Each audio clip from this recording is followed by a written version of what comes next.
Bismillahirrahmanirrahim. Assalamu alaikum. I am Dr. Zahida Parveen, PhD Special Education, and I am working as Assistant Professor at Department of Special Education, University of Education, Lower Mall Campus, Lahore.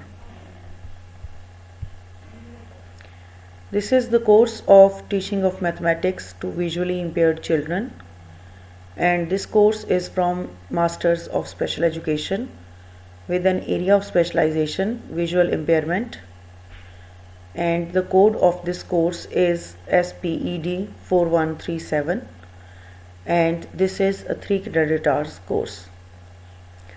The title for today's lesson is Investigation as Teaching Method.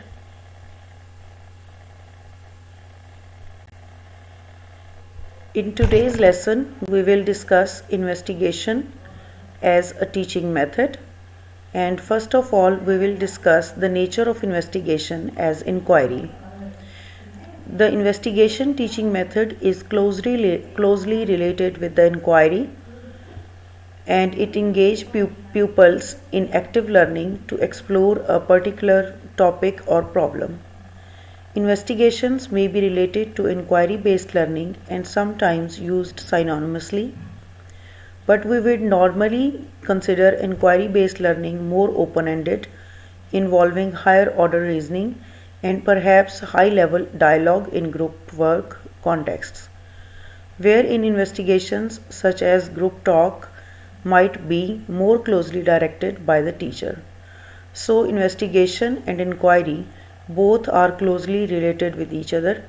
However, the only difference is that the group talk in investigation is directed by the teacher, while group talk in the inquiry method are led by the students themselves. There is less role of teacher in inquiry method, while in investigation the teacher has more role to control the class and the group work.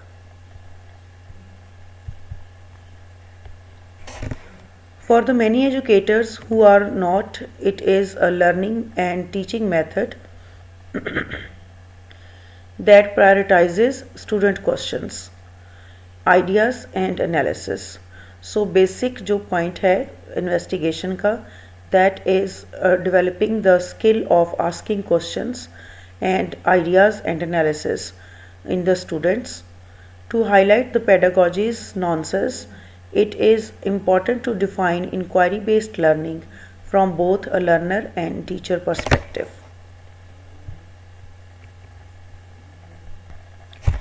So इस lesson में हम investigation और inquiry दोनों को साथ साथ discuss करेंगे, और ज़्यादा फोकस हम इंक्वायरी बेस्ड लर्निंग पर करेंगे बिकॉज ये एडवांस्ड फॉर्म है और ज़्यादा यूज़ होती है मैथ्स और साइंस में. और इंक्वायरी बेस्ड लर्निंग की दो तरह से पर्सपेक्टिव्स को हम डिस्कस करेंगे, लर्नर की साइड से भी और उनका टीचर का पर्सपेक्टिव भी. तो दोनों तरह से हम इंक्वायरी बेस्ड लर्निंग को डिस्कस करेंगे. From a student point of view, inquiry based learning focuses on investigating an open question or problem. They must be evidence based reasoning and creative problem solving to reach a conclusion, which they must defend or present. So students के point of view से inquiry based learning जो है वो एक open ended question की तरफ और ऐसे प्रॉब्लम को रिजॉल्व करने के लिए की जाती है. और ये जो ओपन एंडेड क्वेश्चन होता है इसका एविडेंस बेस्ड रीजनिंग और प्रॉब्लम सॉल्विंग इसमें यूज़ होनी चाहिए टू रीच द सोल्यूशन. और इसके अलावा जो है वो स्टूडेंट्स उसको डिफेंड कर रहे हो उस क्वेश्चन को और प्रेजेंट कर रहे हो in the favour of that question. तो इस तरीके से इसकी जो सारा प्रोसीजर है इसकी क्लासरूम का वो चलता है. From a teacher point of view, inquiry-based teaching focuses on moving students beyond general curiosity into the realms of critical thinking and understanding. You must encourage students to ask questions and support them through the investigation process, understanding when to begin and how to structure an inquiry activity. So teacher का role जो है वो in the process of inquiry based teaching investigations को enhance करना है। जितना ज़्यादा teachers investigations को अपने क्लासरूम के अंदर इन्हेंस करेंगे और उस उतनी ज़्यादा उनकी क्लास इंक्वायरी बेस्ड होगी। इन्वेस्टिगेशंस को इन्हेंस करने के लिए जो इम्पॉर्टेंट एटीट्यूड टीचर्स बच्चों में इनकलकेट कर सकते हैं that is of questioning, relevant questioning, और जो अप्रोप्रिएट हो क्वेश्चंस उनको पूछना बच्चों को जो है वो सिखाना चाहिए और इस कल्चर को स्प्रेड करना चाहिए क्लास में कि स्टूडेंट्स वो क्वेश्चंस रेज करें and then in the guidance of the teacher they have to find out the answers and solutions to those problems.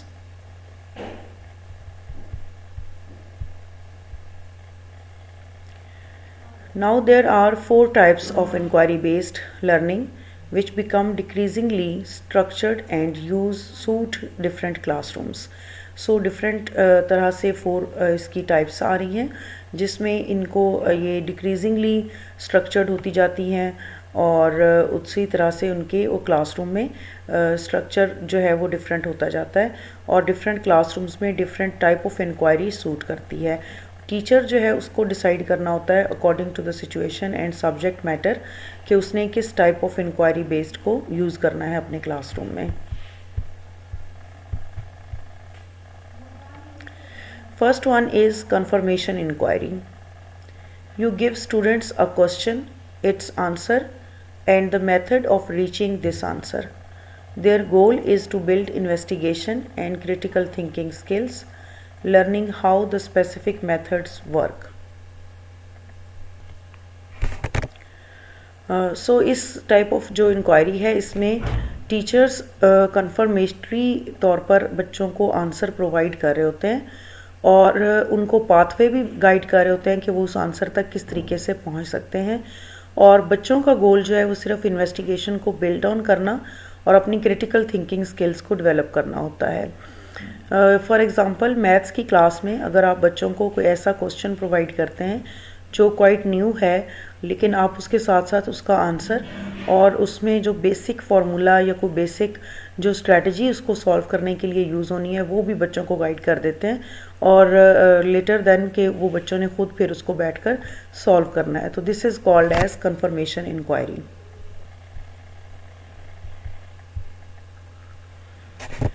The next type of inquiry based learning is structured inquiry. You give students an open question and an investigation method. They must use the method to craft an evidence-based conclusion. So in this type of inquiry, teachers provide open question to the students and also guide about the basic investigation method they can use in order to find out the solution of that question. And the students use method to craft an evidence based conclusion. So find out करने के लिए उसका solution, उसका conclusion जो है वो evidence based होना चाहिए और बच्चे उस evidence को तलाश करते हैं, उसके बारे में फाइंड आउट करते हैं कि किस तरीके से वो क्वेश्चन प्रॉब्लम जो है वो सॉल्व हो रहा है और उसके पीछे उसके सोल्यूशन के पीछे उसकी एविडेंस क्या मिल रही है। तो ये सारा काम बच्चों ने खुद करना होता है। तो पीछे जैसे हमने कंफर्मेटरी इंक्वायरी में देखा कि टीचर आंसर भी प्रोवाइड कर रहा होता है क्वेश्चन का, अनलाइक दैट स्ट्रक्चर्ड इंक्वायरी में आंसर टीचर की तरफ से प्रोवाइडेड नहीं होता बल्कि सिर्फ क्वेश्चन ओपन जो है वो टीचर की तरफ से किया जाता है और इन्वेस्टिगेशन मेथड के बारे में गाइड किया जाता है टीचर स्टूडेंट्स को कि कौन से इन्वेस्टिगेशन मेथड को या स्ट्रैटेजी को यूज़ करके वो इस क्वेश्चन को इसके सोल्यूशन को फाइंड आउट कर सकते हैं।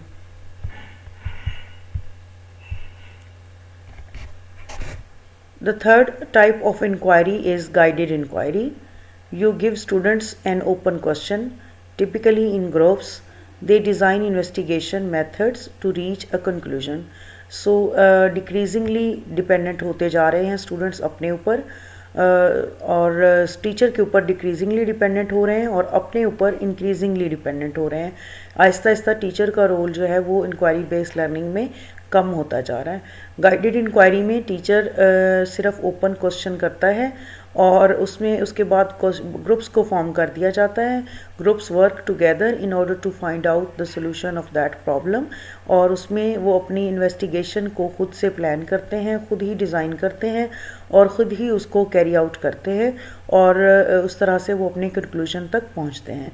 सो इसमें जो कंक्लूजन में गाइडेड इंक्वायरी में बच्चे जो इन्वेस्टिगेशन का तरीका यूज़ करते हैं वो बच्चे खुद ही उसको डिसाइड करते हैं, खुद ही उसको चूज़ करते हैं और डिज़ाइन भी खुद करते हैं. सो ये काफ़ी हद तक बच्चों पर डिपेंडेंट होता है कि वो किस तरह से इन क्वेश्चंस को सॉल्व करते हैं.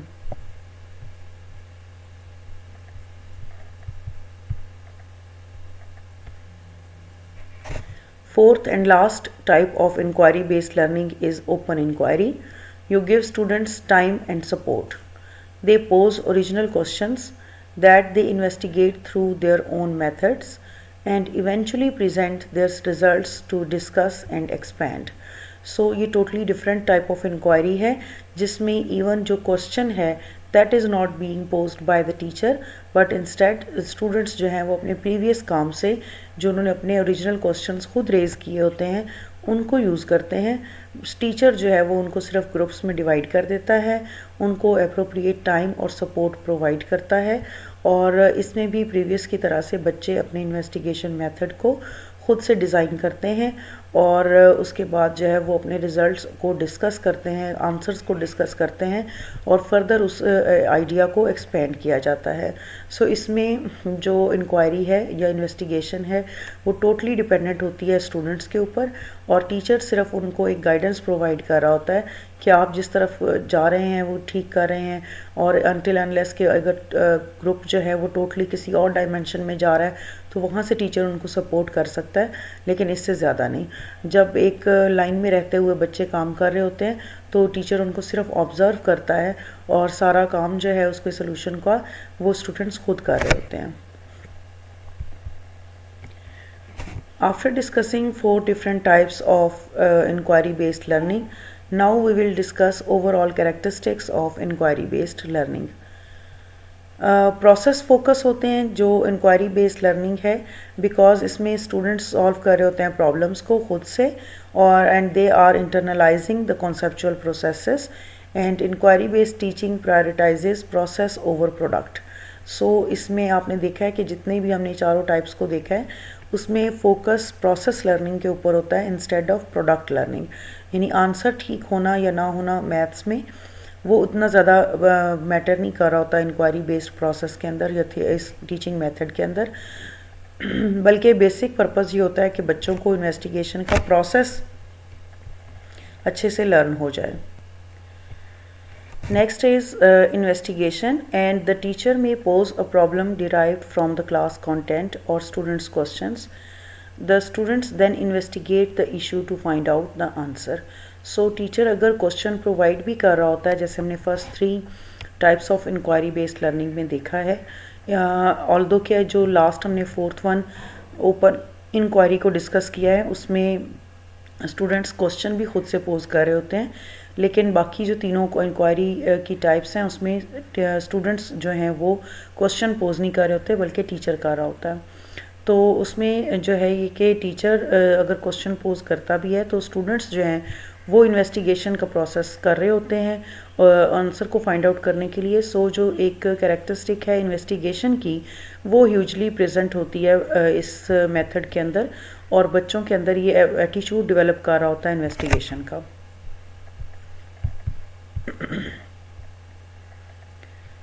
नेक्स्ट जो कैरेक्टरिस्टिक है इंक्वायरी बेस्ड लर्निंग की that is of group learning. as the students are working in pairs or small groups in while they are working in inquiry based learning, so they are exploring the problem together and students assist one another throughout the learning process which enables them to share and build upon ideas as well as articulate how they arrived to a solution. सो इसमें बच्चों की आपस में group work जो है वो बहुत अच्छा हो रहा होता है क्योंकि इन्वेस्टिगेशन के प्रोसेस में हर बच्चा अपना इनपुट दे रहा होता है और दूसरा उसको एक्नॉलेज कर रहा होता है। वो अपनी मिस्टेक्स को भी सेल्फ करेक्ट कर रहे होते हैं इस काम के दौरान, और अपने सोल्यूशन जब वो फाइंड आउट कर लेते हैं अगर कोई भी, तो उसमें वो उस सोल्यूशन तक पहुंचने के लिए जो पाथवे उन्होंने चूज़ किया होता है उसे भी एक दूसरे के साथ डिस्कस करते हैं, उसे एक दूसरे के साथ आर्टिकुलेट करते हैं। यानी ऐसा नहीं होता कि अगर दो बच्चों ने क्वेश्चन का आंसर निकाल लिया है मैथ का, तो उसके बाद जो है वो बाकी जो ग्रुप मेंबर्स 4 मेंबर्स हैं सपोज़, तो वो जो है वो अनअवेयर होंगे कि इसका सोल्यूशन कैसे हमने फाइंड आउट किया है, बल्कि this is the part of the inquiry कि जब एट द एंड सोल्यूशन हमें एक्वायर हो जाता है तो वो तमाम ग्रुप के बच्चों को इक्वली उसकी अंडरस्टैंडिंग डेवलप होनी चाहिए, और वो पीयर्स एक दूसरे के साथ खुद से करते हैं, एक दूसरे को समझाते हैं और उसके जो फाइंड आउट किया होता है उन्होंने सोल्यूशन, उसके इन्वेस्टिगेशन का प्रोसेस टोटल जो है वो सारे बच्चों को समझ आ जाता है। Next is discussion monitoring. As the students work together, the teacher can move from group to group listening to their discussions. Teachers may ask questions to gauge students' understanding and correct any misconceptions. So here we are talking about the teacher's role while the class is working through the inquiry-based learning. The teacher may walk around in the class from one group to another group, and during this walk he is listening to the discussion which students are holding in the group. जो भी बातचीत आपस में बच्चे कर रहे होते हैं उनको टीचर सुन रहा होता है, और उससे वो अंदाज़ा लगाता है कि अगर वो टोटली कहीं गलत साइड पर जा रहे हैं तो उनकी मिसकंसेप्शंस को करेक्ट करने के लिए वो इनको इंटरप्ट कर सकता है और उसमें वहाँ पर उनको वो गाइडलाइंस प्रोवाइड कर सकता है।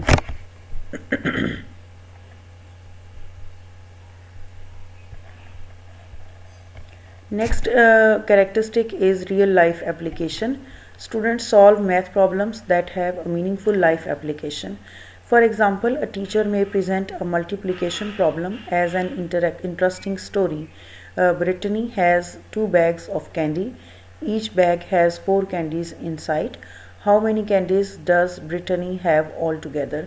So इस तरह से जो स्टेटमेंट में क्वेश्चंस होते हैं जिसमें एक स्टोरी प्रेजेंट की जा रही होती है, तो उसमें उससे बच्चों का इंटरेस्ट इंक्रीज़ होता है उस प्रॉब्लम को सॉल्व करने के लिए। सो टीचर जो है वो प्रॉब्लम किस तरह से प्रेजेंट कर रहा है ये बड़ा इंपॉर्टेंट मैटर होता है when we are going to solve mathematical questions. तो इस तरह से टीचर एक स्टोरी के थ्रू प्रॉब्लम को प्रेजेंट करता है और बच्चे जो है वो उसमें इंटरेस्ट लेते हैं।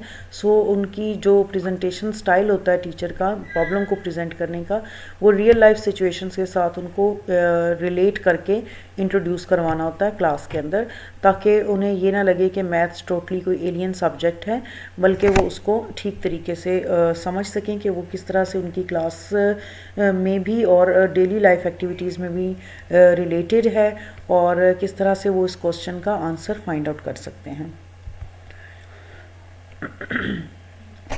Now teaching students how to question, because this is a very important skill which teachers has to teach to their classroom, and if the students will get this opportunity that how they can ask questions in the classroom, they will get benefit from the investigation method and inquiry based learning. Ask big questions that have more than one answers. So students की तरफ से भी और teachers की तरफ से भी इस चीज़ के ऊपर फोकस होना चाहिए कि क्वेश्चन जो है वो एक बड़ी नेचर का होना चाहिए जिसके एक से ज़्यादा आंसर्स फाइंड आउट किए जा सकते हों और फिर उसमें से अप्रोप्रिएट आंसर फाइंड आउट किया जा सकता हो। Think about how to model questioning across a range of grade levels. तो टीचर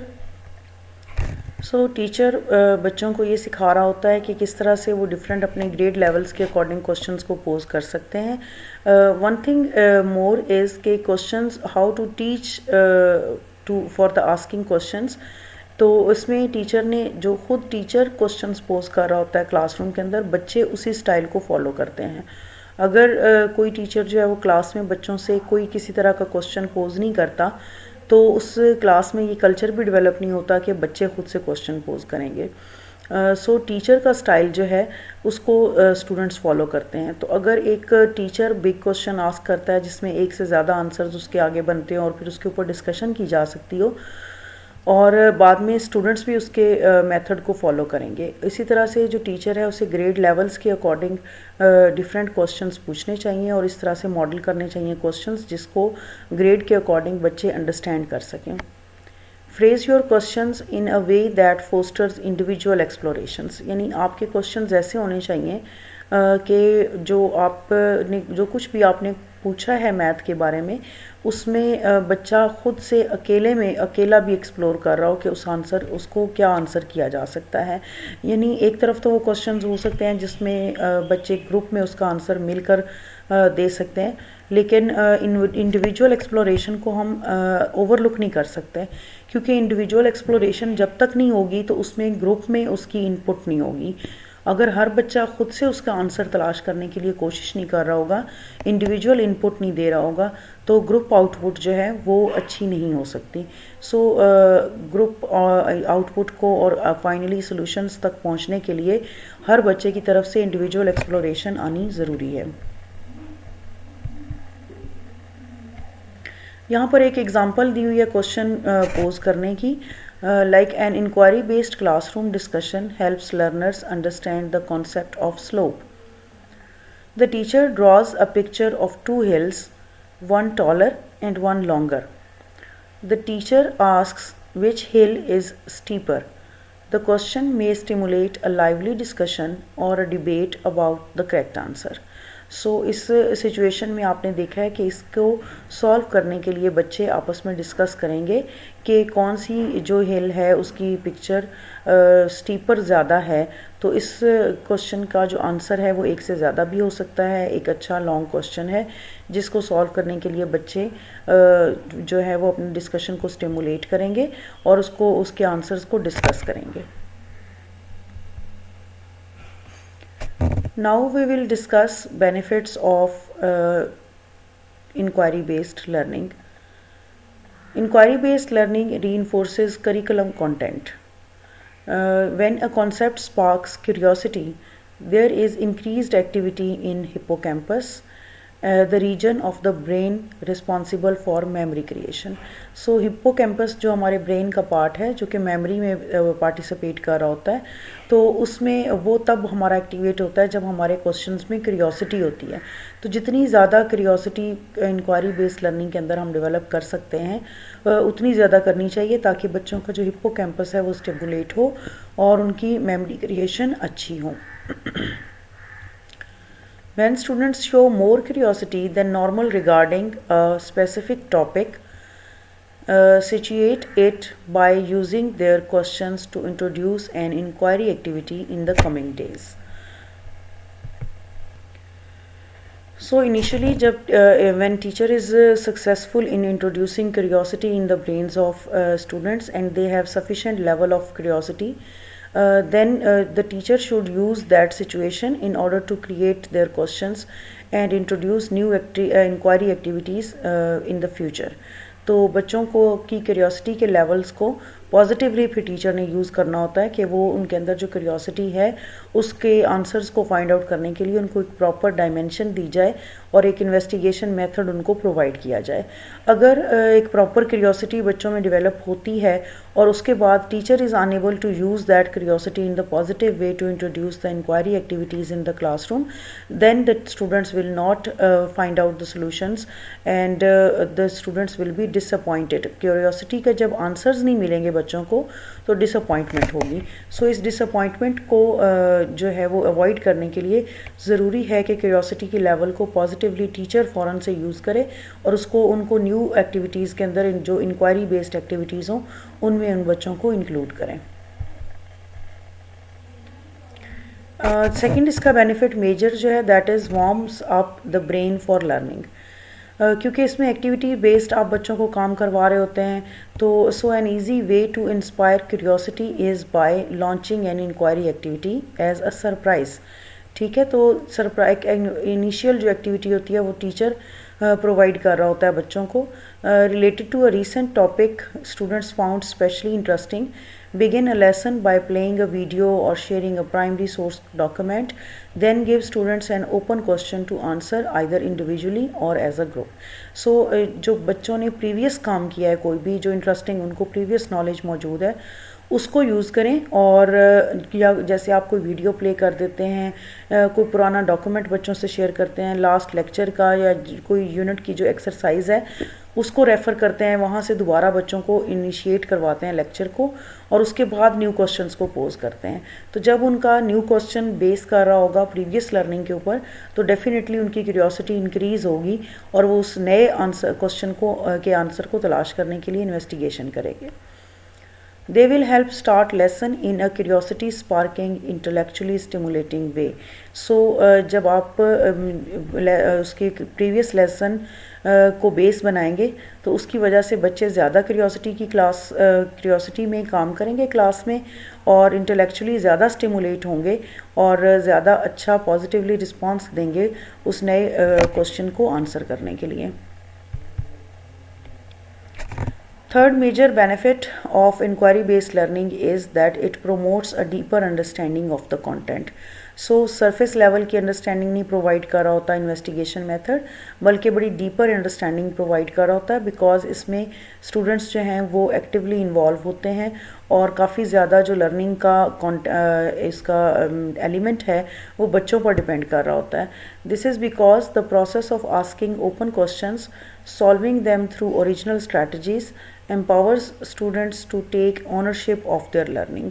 तो जब बच्चे खुद लर्न कर रहे होते हैं तो उसकी वजह से उनकी डीपर अंडरस्टैंडिंग कंटेंट की तरफ डेवलप होती है, और वो काफ़ी ज़्यादा रिलाई करते हैं अपनी अंडरस्टैंडिंग्स के ऊपर, अपनी ओरिजिनल स्ट्रैटेजीज़ खुद से डिज़ाइन भी कर रहे होते हैं या टीचर की गाइडेंस में डिज़ाइन कर रहे होते हैं.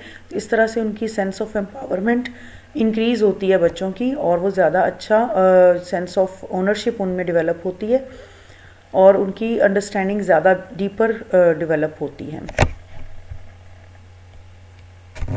Fourth benefit is that inquiry based learning helps make learning rewarding. क्योंकि बच्चे इसमें ऑनरशिप ले रहे होते हैं अपनी लर्निंग की, तो उस तरह से एक तो वो इट्सेल्फ उनके लिए एक सेंस ऑफ रिवॉर्ड होता है बच्चों के लिए.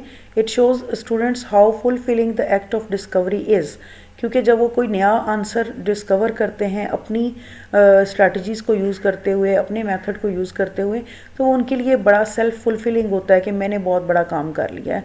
And that theorizing a new strategy or original conclusion is a reward. Because of this, they grow to enjoy the learning process itself, not parent और टीचर अप्रूवल. तो इस तरह से आहिस्ता आहिस्ता वो इतने ज़्यादा इंडिपेंडेंट हो जाते हैं क्वेश्चंस के आंसर्स को फाइंड आउट करने के लिए, क्योंकि वो अपने जो उन्होंने स्ट्रैटेजी यूज़ की होती है उसको वो रिवॉर्ड के तौर पर लेते हैं, और उसे कमिंग सोल्यूशंस जो उन्होंने फाइंड आउट करने होते हैं उसके लिए भी एक टूल के तौर पर यूज़ कर रहे होते हैं. सो आहिस्ता आहिस्ता वो इंडिपेंडेंट होते जाते हैं टीचर के अप्रूवल से या पेरेंट्स के अप्रूवल से. This means that student appreciation for learning can improve with a simple inquiry exercises. तो वो उनकी appreciation increase होती जाती है और वो ज़्यादा motivated होकर काम करते हैं. The fifth benefit is that it builds initiative and self-direction. Initiative लेने की जो आदत है वो बच्चों में डेवलप होती है, उनकी सेल्फ डायरेक्शन की पावर जो है वो इंक्रीज़ होती है when we are using investigation in our inquiry based learning, because students learn how to ask questions, investigate and discuss the answers and collaborate cooperate with each other. जब वो groups में काम कर रहे होते हैं तो बहुत सी उनकी जो स्किल्स हैं वो इम्प्रूव हो रही होती हैं. Although they can separately build these skills through other activities like self-guided inquiry and analysis synthesis this development.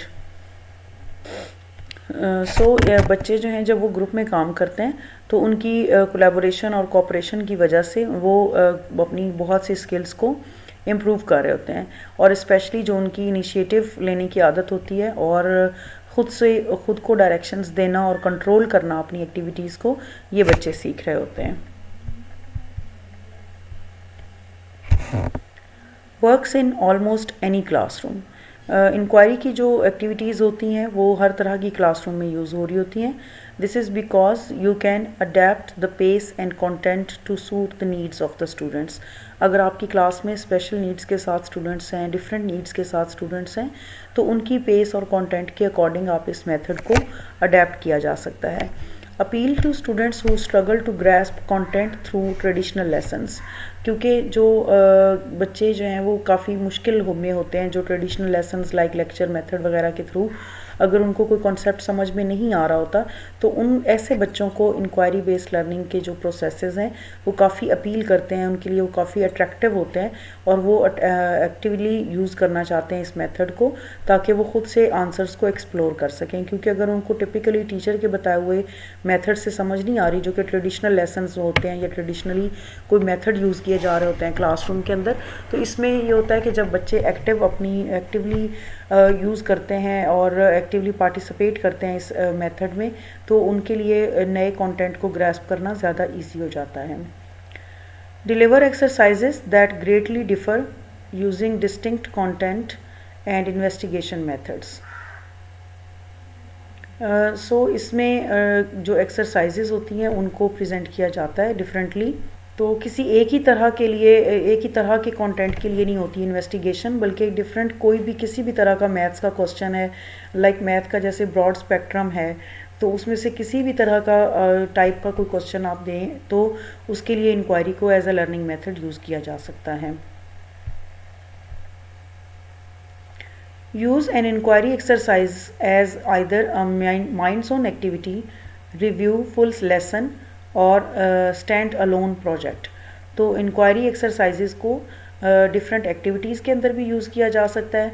जो रिव्यू की क्लासेस होती हैं उनमें भी इंक्वायरी को इंट्रोड्यूस करवाया जा सकता है, और डिफरेंट जो सब्जेक्ट इंडिविजुअली अगर टीचर्स स्टूडेंट्स को देते हैं, अनाउंस करते हैं, तो वो जो स्टैंड अलोन प्रोजेक्ट्स होते हैं वो भी इंक्वायरी बेस्ड हो सकते हैं. Reinforce and expand upon any relevant concept as long as students have shown curiosity towards it. तो जब तक कि बच्चों की क्यूरियोसिटी ख़त्म नहीं होती तब तक आप उस लेसन को, उस कॉन्सेप्ट को एक्सपेंड कर सकते हैं, डिफरेंट जगहों पर बच्चों को रीइंफोर्स कर सकते हैं और ज़्यादा से ज़्यादा एक जो कॉन्सेप्ट है उसको एक्सप्लोर किया जा सकता है. So in these ways you will have the flexibility to provide inquiry exercises to the majority of your classes year after year. तो इसमें बहुत ज़्यादा फ्लेक्सिबिलिटी मौजूद होती है और आप ज़्यादा से ज़्यादा बच्चों को पढ़ा सकते हैं इसके through. Seventh benefit is that it offers differentiated instruction. क्योंकि इसमें डिफरेंट आपकी क्लास के अंदर डिफरेंट एबिलिटीज़ के बच्चे मौजूद होते हैं और उनका लेवल जो है वो एक दूसरे से डिफरेंट होता है हर तरह से. तो हर तरह के स्टूडेंट के लिए ये मेथड जो है इन्वेस्टिगेशन का ये अप्रोप्रिएट होता है. Students can work by themselves as or part of a small or large group. Inquiry itself typically involves methods such as discussion and guided research. You can also provide content in form of text, audio, video and virtual or physical manipulatives such as building blocks. तो किसी भी तरह के जो AV aids होते हैं, मैनिपुलेटिव्स, वो classroom में यूज़ किए जा सकते हैं. और इसमें एक जो इंक्वायरी बेस्ड लर्निंग है उसमें सिर्फ कोई एक ही स्पेसिफिक तरीक़ाकार नहीं होता, बल्कि डिफरेंट स्ट्रैटेजीज़ उसके अंदर यूज़ की जा सकती हैं. जैसे डिस्कशन है, गाइडेड रिसर्च है, तो बहुत सी स्ट्रैटेजीज़ इंक्वायरी बेस्ड लर्निंग के अंदर यूज़ की जा सकती हैं.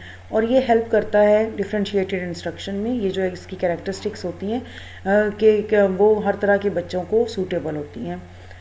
Delivering a range of content and ways to process it. Inquiry activities can allow you to meet your students' distinct learning needs and preferences.